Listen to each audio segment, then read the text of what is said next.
गया जिले के मानपुर प्रखंड के मुसफ्फिल थाना क्षेत्र के लखीबाग मोहल्ले की जगजीवन कॉलेज के समीप भुसंडा पशु मैदान से खेलकर आ रहे 4 बच्चों के ऊपर अज्ञात अपराधियों ने अंधाधुंध चाकू से जानलेवा हमला कर दिया। हमलावरों ने चाकू से एक के बाद एक लगातार हमले किए, जिससे 2 लोगों की गंभीर हालत बनी हुई है, जबकि 2 की हालत खतरे से बाहर है। घायलों का इलाज जयप्रकाश नारायण अस्पताल में चल रहा है। वहीं घायल अभिषेक कुमार ने बताया कि वह प्रतिदिन की तरह भुसंडा मैदान से क्रिकेट खेलकर आ रहे थे। रास्ते में क्रिकेट मैच का जिक्र करते हुए वह घर की ओर वापस लौट रहे थे। तभी उसी समय जगजीवन कॉलेज के समीप 6 फीट लंबा व्यक्ति उजला शर्ट व काला पैंट पहने हुए हम लोगों की बात सुनकर अचानक गाली गलौज करने लगा। जब उनसे वह उलझे तो उन्होंने अंधाधुंध उन पर चाकू का वार करना शुरू कर दिया। खेलने गए थे भुसुंडा मैदान की तरफ, रोज की तरह घर लौट रहे थे।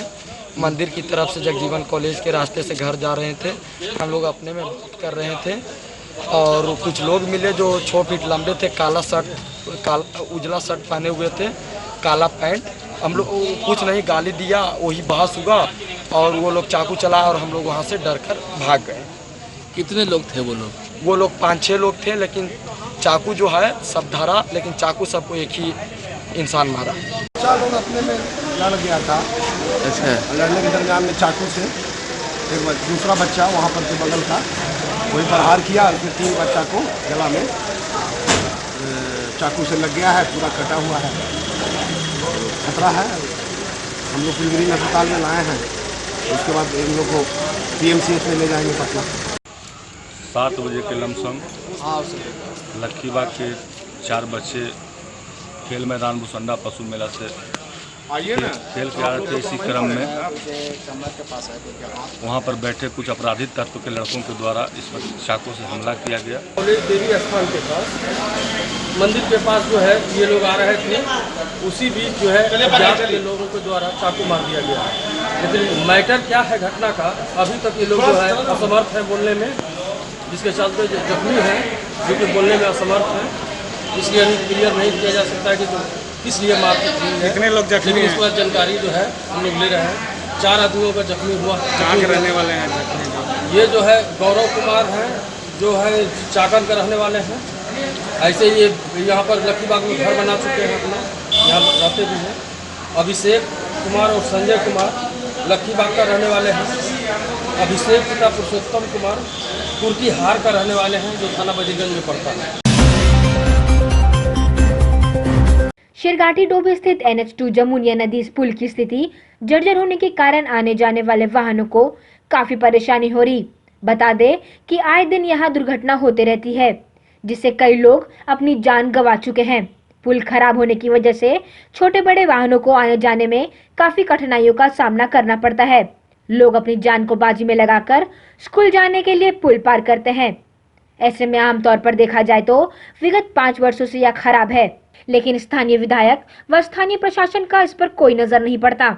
ऐसे में बड़ी घटनाओं के बाद भी शासन व प्रशासन के कान पर जू तक नहीं रेंगती। आखिरकार इसका दोषी है कौन? स्थानीय विधायक, स्थानीय प्रशासन या राज्य सरकार? आज कोरोना का दौर चल रहा है। ऐसे में लोग बचाव के लिए हर संभव प्रयास कर रहे हैं, पर इसका मतलब यह नहीं कि कोरोना के नाम पर बेगुनाहों का बलि चढ़ा दिया जाए। कोरोना के इस दौर में बहुत से लोग ऐसे भी हैं जो अन्य बीमारियों से पीड़ित हैं, पर डॉक्टर की नज़र तो बस कोरोना पर टिकी हुई है। जी हाँ, ऐसा ही वाकया आज गया में देखने को मिला, जब एक व्यक्ति अपना इलाज करवाने के लिए डॉक्टर के पास गया, परंतु उसका इलाज ना हो सका। डॉक्टर ने यह कहकर इलाज करने से मना कर दिया कि वह कोरोना से ग्रसित है, जबकि सच्चाई यह है कि वह व्यक्ति कोरोना नेगेटिव था। अंजाम यह हुआ कि इलाज न हो पाने के कारण उसकी मृत्यु हो गई। मृत व्यक्ति के भाई चांद, जो कि जीवी रोड स्थित जूते की दुकान चलाते हैं, उनका कहना यह था कि कोरोना नेगेटिव होने के बावजूद भी उनके भाई का इलाज मगध मेडिकल एवं AN राय, जो कि एम्स जैसे प्राइवेट अस्पताल है, इलाज करने से इनकार कर दिया। नतीजतन व्यक्ति की मृत्यु हो गई। इस तरह की घटनाएं सूबे की सरकार की तरफ सवालिया निशान छोड़ जाता है कि कब तक कोरोना की आड़ में मासूमों की बलि चढ़ती रहेगी। मेरे भाई को कोरोना के नाम पे छोड़ दिया गया, इलाज नहीं किया गया, जबकि वो कोरोना का पेशेंट नहीं था। उसकी रिपोर्ट नेगेटिव आई है। मेडिकल कॉलेज के डॉक्टरों ने और एएन राय साहब जो एम्स हॉस्पिटल चलाते हैं, उन्होंने मेरे भाई का इलाज करने से और एडमिट करने से मना कर दिया। कब तक यूं ही ऐसा होता रहेगा और बेगुनाह मरीजों का जान जाता रहेगा। आज हर युवा पढ़ाई के साथ साथ स्वास्थ्य को ध्यान में रखते हुए व्यायाम और खेलकूद में रुचि ले रहे हैं। हर युवक का सपना सचिन और विराट कोहली जैसा क्रिकेटर बनना होता है। वहीं युवतियों का सपना सानिया मिर्जा एवं सानिया नेहवाल बनना होता है। परंतु यह सपना चकनाचूर होते नजर आता है जब सूबे की सरकार इस ओर ध्यान ही नहीं देती। कहने को तो कागजी कार्रवाई पर बहुत कुछ अंकित है, पर धरातल कुछ भी नजर नहीं आता। यही वजह है कि युवा पीढ़ी बस सपने तक ही सीमित रह चुकी है। ना ही साधन है और ना ही समाधान। हम बात कर रहे हैं गया में स्थित एक टिमटिमा स्टेडियम की, जहां कोई भी सुविधा नहीं है। आज हालात यह है कि थोड़ी सी बारिश से यहाँ जल जमाव हो जाता है। इसकी दीवारें इतनी कमजोर हैं कि धीरे धीरे गिरते जा रही हैं। मानो तो यहाँ बस पशुओं के लिए चारे का मैदान बनकर रह गया है। इस ओर सरकार का कोई ध्यान नहीं और न ही मैनेजमेंट का। यही हाल रहा तो एक दिन यहाँ बीमारी फैलाने वाले मच्छरों का अड्डा बन जाएगा। बेलागंज विधानसभा के कुजापी गांव में जदयू के संभावित बेलागंज विधानसभा प्रत्याशी चंदन यादव ने लोगों के बीच जाकर बिहार के लोकप्रिय मुख्यमंत्री नीतीश कुमार जी की जन कल्याण योजनाओं से अवगत कराया। ग्रामीणों ने भी यादव जी का बढ़ चढ़कर स्वागत किया। चंदन यादव ने कहा कि बेलागंज में एक ही व्यक्ति के रहने और विकास के कार्य में रुचि न लेने से विकास का कार्य प्रभावित होता है। अब कोई नए और समाज सेवी युवा चेहरे की विधानसभा को आवश्यकता है। उन्होंने यह भी कहा कि वर्तमान में जनप्रतिनिधियों ने समस्या को गंभीरता से नहीं लिया, जिसके विकास का कार्य अधूरा रह गया। बिहार के लोकप्रिय मुख्यमंत्री जी ने सभी क्षेत्रों के विकास के लिए काम कराते हैं, मगर स्थानीय जनप्रतिनिधियों के निष्क्रिय और विकास का कार्य में रुचि नहीं लेने से ये समस्या है। साथ ही चंदन यादव ने ग्रामीणों से यह भी कहा कि आगामी विधानसभा चुनाव को देखते हुए बहुत बहरूपी आएंगे और बहुत सारे वादे भी करेंगे, अपनी राजनीति दावेदारी को साबित करेंगे, मगर इस बार चुनाव में बहुत ही सोच समझकर काम लेना है। हमारी प्राथमिकता है कि हम लोगों के बीच में जाएं, उनकी समस्याओं को सुने समझें।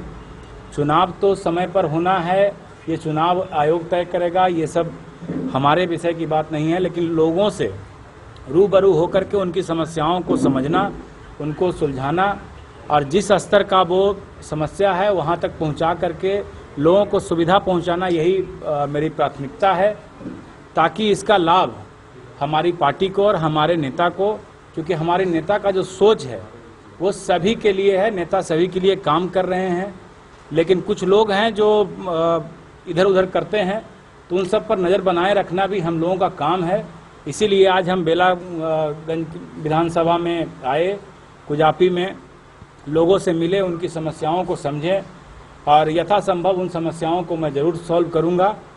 और लोगों को मैंने आमंत्रित भी किया है कि वो जिस तरह से विश्वास बनाए हुए हैं आदरणीय नेता नीतीश कुमार जी पर, जनता दल यूनाइटेड पर, वो बनाए रखें और पुनः विश्वास जताएं। जो उनका विश्वास रहा है पार्टी और नेता पर, उस पर खरा उतरने का पूरा प्रयास है और उस पर हम लोग काम करेंगे। गया 159वीं बटालियन सीआरपीएफ के गया मुख्यालय द्वारा शुक्रवार को दक्षिण बिहार केंद्रीय विश्वविद्यालय परिसर में पौधरोपण कार्यक्रम का आयोजन किया गया। इसके तहत 1000 फलदार व शोभा बढ़ाने वाले पौधे लगाए गए। कार्यक्रम की शुरुआत केंद्रीय विश्वविद्यालय के कुलपति प्रोफेसर हरीश चंद्र सिंह राठौर, रजिस्टर सेनानिवृत्त कर्नल आर.के. सिंह, 159वीं बटालियन सीआरपीएफ के द्वितीय कमांडेंट अधिकार अवधेश कुमार एवं डिप्टी कमांडेंट मोतीलाल ने पौधा लगाकर किया। मौके पर दक्षिण बिहार केंद्रीय विश्वविद्यालय के कुलपति प्रोफेसर हरीश चंद्र सिंह राठौर ने कहा कि वर्षा काल में लाभ उठाने के लिए सीआरपीएफ बटालियन के लिए सौजन्य विश्वविद्यालय परिसर में पौधरोपण कार्यक्रम की शुरुआत की गई है। इससे हम समझते हैं कि जो हमारी और सीआरपीएफ की ज्वाइंट वेंचर है। सीजन में जो जून जुलाई का जो 20 का साल है, इसके वर्षा काल का लाभ उठाने के लिए हमारे सीआरपीएफ बटालियन जो गया में है, उनके सौजन्य से हमने आज विश्वविद्यालय में एक बृहद वृक्षारोपण का कार्यक्रम का शिलान्यास किया है, शुरुआत की है। और हम समझते हैं कि ये जो हमारी और CRPF की जो जॉइंट वेंचर है, हम इन 5 से 6 हज़ार पेड़ लगाने का टारगेट रखेंगे और निश्चित रूप से इन सभी पौधों को जीवित रखेंगे। आज यहाँ वृक्षारोपण कार्यक्रम चलाया गया केंद्रीय दक्षिण बिहार केंद्रीय विश्वविद्यालय में, और हमारी जो योजना है केंद्र सरकार की, उसके तहत हम जन सहभागिता को बढ़ावा देने का भी उद्देश्य है ताकि लोगों में वन वृक्षारोपण के प्रति जागरूकता फैले। आज 159 बटालियन केंद्रीय रिजर्व पुलिस बल द्वारा साउथ सेंट्रल यूनिवर्सिटी में प्लांटेशन का कार्यक्रम चलाया गया, जिसके अंतर्गत वाइस चांसलर और 18 सर, रजिस्ट्रार, कर्नल साहब और अन्य सहकर्मी मिल करके यहाँ पर और हमारे अधिकारीगण जवान लोग मिल करके आज इस यूनिवर्सिटी में करीब 1000 पौधे लगाए गए हैं। इसके साथ आगे भी अभी हमारा प्लान है और भी पौधे लगाने का।